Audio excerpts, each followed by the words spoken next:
One love, y'all, because we're together. United, baby. Under one roof. Come on. In a house is ours. It's one love, y'all. I want to welcome everyone to Constructive Talks, a place where you can sit back and have intelligent conversations without judgment. We believe that all experiences can have constructive outcomes because in every experience, there's a constructive lesson to be learned, which can be used to empower you and those around you towards a positive, constructive goal. Today's topic is, who or what system is going to take care of us when we're old and gray? I know we don't spend a lot of time, especially when we're young, thinking about that. It's kind of something that we say, I'll think about that later. I'll be good. Or somebody will take care of me. Let's think about that for one moment. The first question I have in that is, why don't we plan for that more when we're young?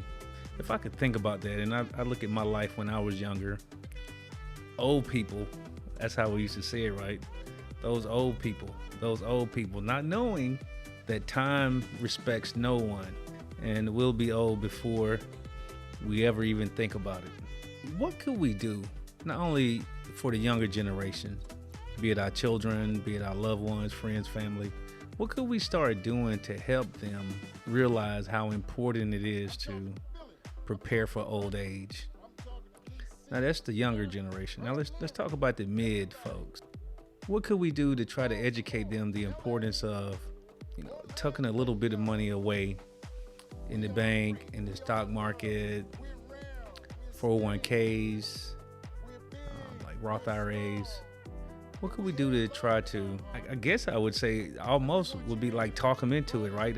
Let's not focus on right now in the material things that you're enjoying or not enjoying, depending on how much money that you're bringing in, to kind of focus on some of that money that we have to nest away for future use. What could we do to help influence folks around us? One of the things I think that we can do is admit first to them, hey, I made some mistakes growing up. I wasn't educated on how to save money. I didn't have a mentor to walk me through these processes on if I did this now, or if I started this now, this is what I could end up with or close to. Didn't have that. But what we do have is now we have experience, right? We have that experience that says, man, if I would have done this, if I would have done that, this is where I would be right now.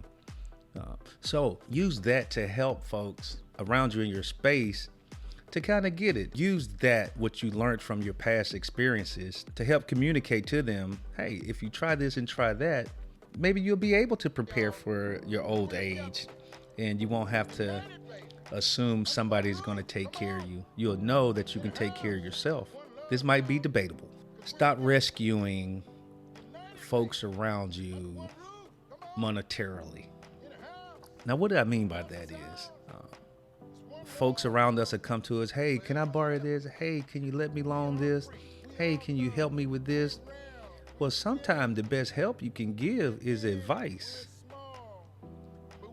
We have to start practicing that. At the moment, it might be frustrating and painful. And like I said before, the cultural conditioning of sacrificing that we've been taught is sacrifice. And sometimes sacrifice can enable folks around us just to keep depending on us to be safety nets. Now, understand what I'm saying. I'm not saying don't help folks. Don't help people, your loved ones, friends, and family. I'm not saying that. But don't be the main source of their rescue whenever they make a decision to spend their monies that they earn on stuff, materialistic things. And then guess what? That bill is coming up in a few days. Or you've ignored that bill for the past 3 months. Now you're getting the letters in the mail or the calls on the phone. Now you need help. What we want to do is prevent that from happening, not only to ourselves, but folks around us that we love, and we want to be able to help them provide for themselves in older age. Some of that we have to help them go through those experiences the tough way. And how do we do that? Don't always come to the rescue. I know, right? Yeah. Just try it, baby steps. The other way we can do it is doing by showing. Showing. Yes, we can do it by showing. I know sometimes we'll look and say, hey, I worked hard all my life. When I want something, that's what I want. Let's think about taking that moment when we have those folks around us to make it a teachable moment. Like, hey, I could get this, but in 5 years, I'm planning on doing this. And if I spend this $1,000, $500, $2,000, $8,000, $400, $200 now, I can't use it in the future. So what I'm gonna do, I'm gonna just wait. I'll wait for it. It was impulse buying anyway. I'll wait. I don't really need it.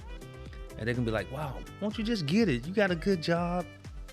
Won't you just get it? You've saved up. Why don't you get it? You've worked hard. You deserve it. There we go, right? You deserve to be taken care of in old age, when you're old and gray.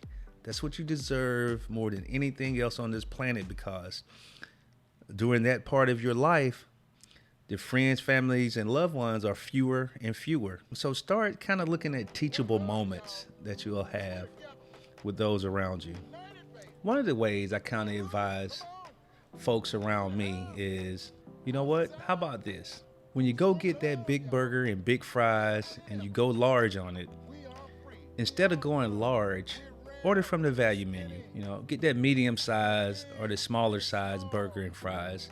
And as we see, that value menu is getting larger and larger, right? The meals on it are getting bigger and bigger. I remember it was 2 pieces of bread and a hockey puck on the value menu. Now you can get bacon, lettuce, grits, all kind of stuff on your sandwich for $1 or whatever the value meal price is. So advise them, hey, instead of getting the large stuff and paying $10, $15 for a half bag full of food, get something off the value meal and take that other $10 and invest it.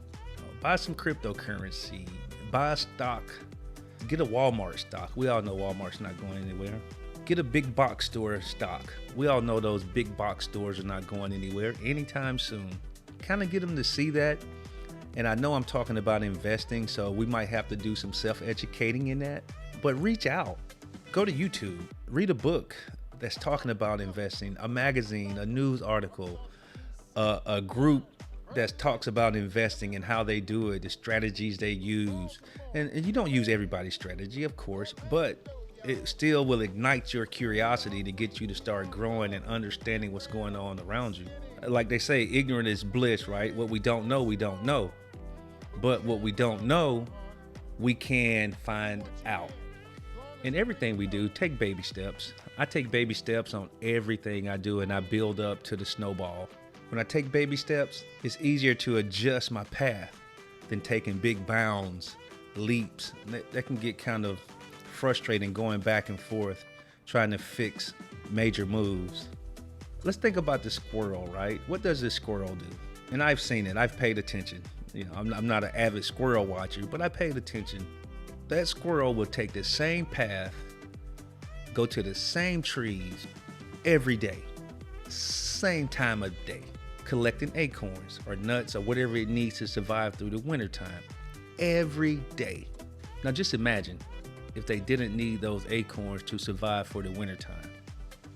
And after 40, 50 years, they retired and said, man, now I can enjoy my hard work, the fruits of my labor. And I've never seen a fat squirrel. So my assumption is they eat enough to survive or not to be hungry, because there are no more acorns on the trees during the wintertime. They all fall and rot. All their hard work is right there for them to enjoy for the rest of their life. I'm quite sure we would see some fat squirrels then, but that's not the case. They do the same thing, got the same focus, and we're gonna make sure they don't need anything during the wintertime. They're self-sustainable.